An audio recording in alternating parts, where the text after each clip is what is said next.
भारत ने कई युद्ध जीते हैं, लेकिन कुछ युद्ध ऐसे भी होते हैं जो बिना गोली चले जीते जाते हैं। आज हम बात करेंगे रो के सबसे खतरनाक और खुफिया जासूस की, जिसका नाम था रविंद्र कौशिक, जिसे पाकिस्तान में जाना गया नबी अहमद साकिर और रो ने नाम दिया ब्लैक टाइगर। रविंद्र कौशिक का जन्म 11 अप्रैल 1952 में राजस्थान के श्री गंगानगर में हुआ था। वो बचपन से ही तेज दिमाग, शांत स्वभाव और देशभक्ति से भरे हुए थे। कॉलेज के दिनों में उन्हें नाटक थिएटर का बहुत शौक था। वो स्टेज पर किरदार ऐसे निभाते कि लोग सच और अभिनय में फर्क नहीं कर पाते, और यही कला आगे चलकर भारत के लिए सबसे बड़ा हथियार बनी। साल 1973 में रो ने कॉलेजों में गुप्त रूप से टैलेंट खोजने की मुहिम शुरू की। उसी समय एक नाटक के दौरान उनकी नज़र रविंद्र पर पड़ी।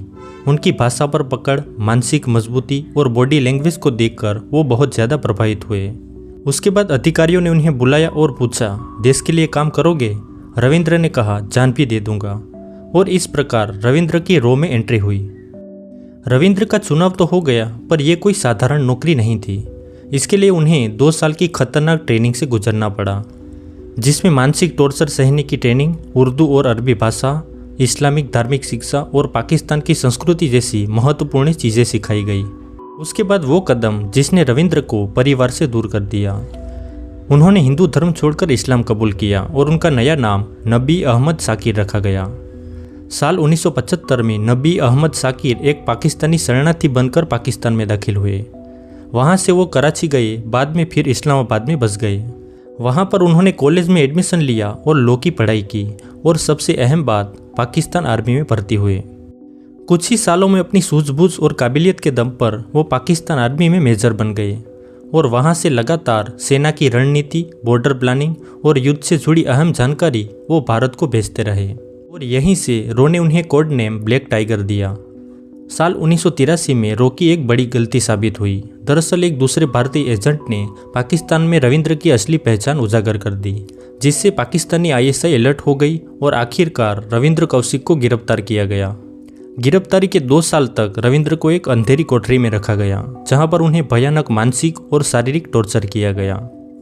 साल 1985 में पाकिस्तानी कोर्ट ने उन्हें मौत की सज़ा सुनाई, पर बाद में सज़ा को उम्र कैद में बदल दिया गया।